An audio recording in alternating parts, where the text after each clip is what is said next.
आज हम लेकर आए हैं डेली करंट अफेयर की क्लासेस और हम 2 सितंबर की करंट अफेयर देखेंगे। तो हमारे चैनल को लाइक करें, सब्सक्राइब करें और बेल आइकन पर क्लिक करें। तो चलिए स्टार्ट करते हैं।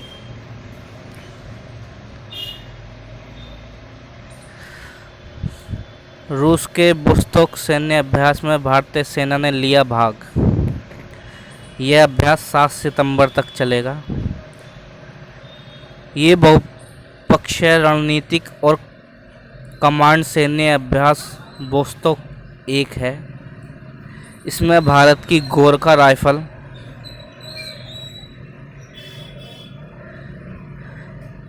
राइफल और भारतीय सेना दल में रूस में शामिल हुए चीन सहित कई देश इसमें भाग ले रहे हैं। इसका उद्देश्य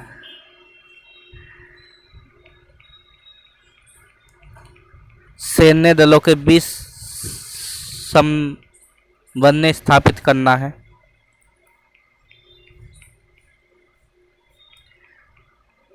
अपेक्षा फर्नांडीज WJSC चैंपियनशिप के फाइनल में पहुंचने वाली पहली भारतीय महिला बन गई है। विश्व जूनियर तैराकी चैंपियनशिप के फाइनल में पहुंचने वाली पहले भारतीय बन गई है। ये 2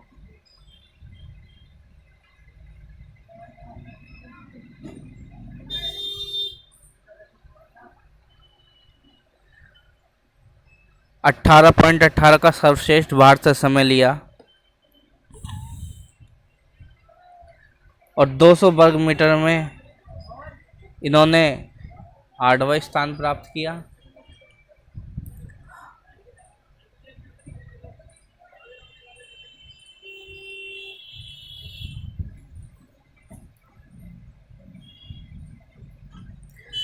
आठवीं विश्व जूनियर तैराकी चैंपियनशिप 30 अगस्त से 4 सितंबर 2022 तक लीमा, पेरू में हो रही है। विश्व नारियल दिवस 2 सितंबर को मनाया गया। 2 सितंबर को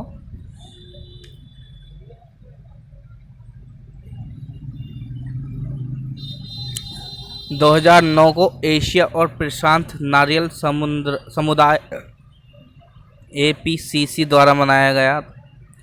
इसकी थीम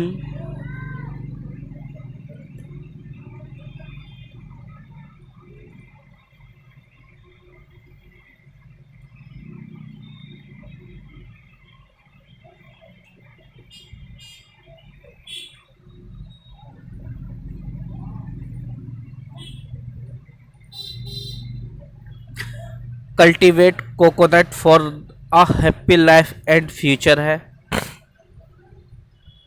SBI ने FY 2023 के लिए भारत का GDP अनुमान घटाकर किया 6.8%। SBI ने फाइनेंशियल ईयर 2023 के लिए भारत के पूर्ण वर्ष के सकल घरेलू उत्पाद की वृद्धि के अनुमान को संशोधित कर 6.8 कर दिया गया है।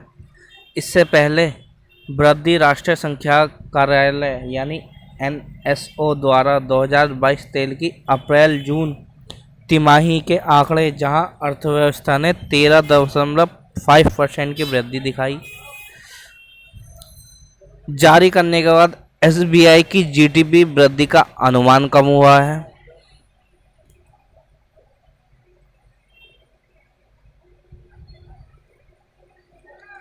हरित हाइड्रोजन बनाने के लिए पोस्को और ग्रीनको ने किया समझौते ज्ञापन पर हस्ताक्षर। वैश्विक इस्पात निर्माता पोस्को ने भारत में हरित हाइड्रोजन बनाने के लिए नवीकरण ऊर्जा कंपनी ग्रीनको की सहायक कंपनी जीरोसी के साथ एक समझौता ज्ञापन पर हस्ताक्षर किए हैं। यह साझेदारी भारत के नवीनीकरण ऊर्जा के उत्पादन में अवसरों की तलाश करेगी। हरित हाइड्रोजन नवीकरण ऊर्जा द्वारा यह कम कार्बन शक्ति से उत्पन्न हाइड्रोजन को संबंधित करता है। ग्रीनको का मुख्यालय हैदराबाद में है और इसकी स्थापना 2004 में हुई थी।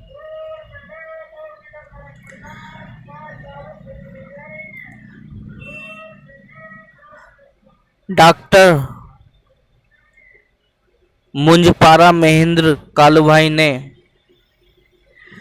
अगस्त 2022 में साइंस बिहाइंड सूर्य नमस्कार नामक पुस्तक का विमोचन किया है। यह सबसे प्रसिद्ध योग आसनों में से एक सूर्य नमस्कार पर आधारित शोध का संग्रह है। इस पुस्तक का संकलन भारतीय आयुर्वेद संस्थान के स्वास्थ्यवर्त और योग विभाग द्वारा किया गया है। AIIA निर्देशक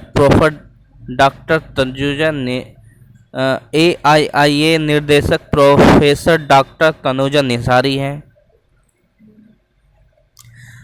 भारतीय संविधान के महत्वपूर्ण स्रोतों के बारे में जानते हैं। अमेरिका से प्रस्तावना, मौलिक अधिकार, न्यायिक समीक्षा की गई है। ब्रिटेन से सरकार का संसदीय स्वरूप, रिट, एकल नागरिकता लिया गया है। आयरलैंड से राज्य के नीति निर्देशक तत्व लिए गए हैं। ऑस्ट्रेलिया से संवर्ती सूची ली गई है। जर्मनी से आपातकालीन शक्तियाँ ली गई हैं और USSR से मौलिक कर्तव्य लिए गए हैं।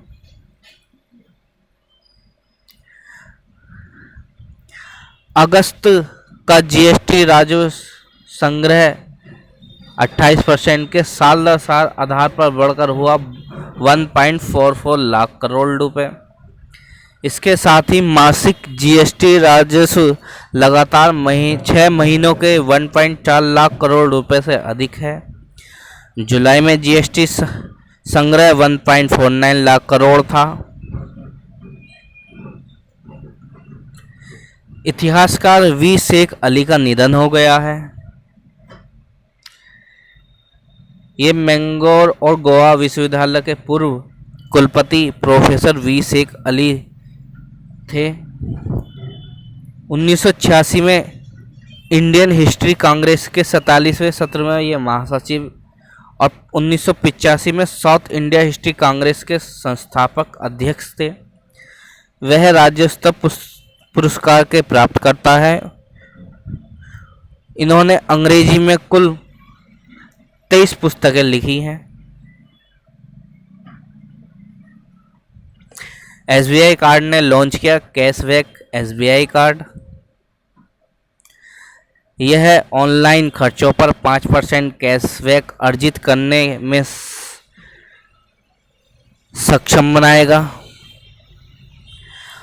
उपभोक्ता digital application platform SBI card print पर कार्ड के लिए आवेदन कर सकते हैं। भारतीय स्टेट बैंक ने अक्टूबर 1998 में SBI कार्ड को लॉन्च किया था। SBI कार्ड के MD और CEO राम मोहन राव अमारा है और इसका मुख्यालय गुरुग्राम में है। UGC के अध्यक्ष जगदीश कुमार बने AICTE के अंतरिम प्रमुख भी। वर्तमान अध्यक्ष अनिल सहस्त्रबुद्धे 1 सितंबर 2022 को सेवानिवृत्त हो रहे हैं। M जगदीश कुमार को 4 अप्रैल 2022 को UGC के अध्यक्ष के रूप में नियुक्त किया गया है। इससे पहले जवाहरलाल नेहरू के ये कुलपति भी थे। सुजुकी NDDB ने बायोगैस प्रदर्शन परियोजना के लिए किया समझौता।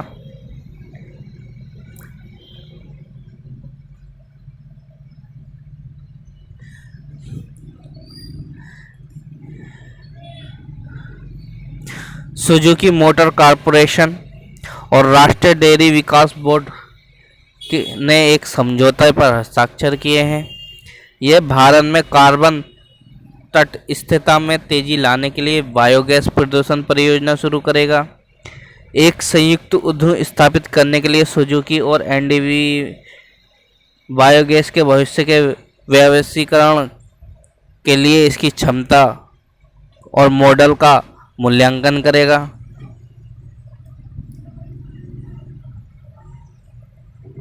प्रधानमंत्री ने भारत के पहले स्वदेशी विमानपोतक आईएनएस विक्रांत को किया सेना के हवाले। 2 सितंबर 2022 को कोची में शिपयार्ड लिमिटेड में पहला स्वदेशी विमान वाहक पोत आईएनएस विक्रांत को कमीशन किया गया है। उन्होंने नई नौसेना पताका निशान का भी अनावरण किया है। नौसेना पताका वे झंडे होते हैं जो नौसेना के जहाज़ों या संरचनाओं पर राष्ट्रीयता को दर्शाने के लिए उगाए जाते हैं।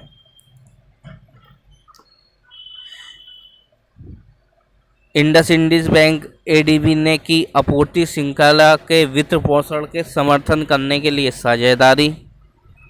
बैंक ने भारत की आपूर्ति श्रृंखला के वित्त समाधानों को बढ़ावा देने के लिए 70 मिलियन यानी 560 करोड़ रुपए के प्रारंभिक परिव्यय के साथ एडीबी के साथ आर्थिक गारंटी कार्यक्रम में प्रवेश किया।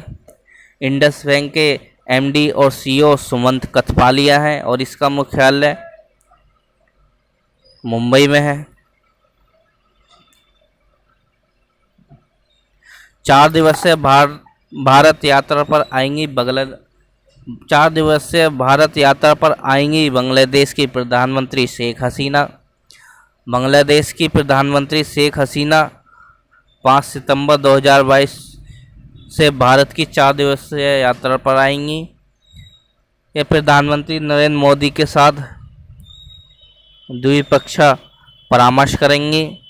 इससे पहले अक्टूबर 2019 में भारत आई थी और पूर्व भारतीय राष्ट्रपति रामनाथ कोविंद और प्रधानमंत्री नरेंद्र मोदी ने मार्च और दिसंबर में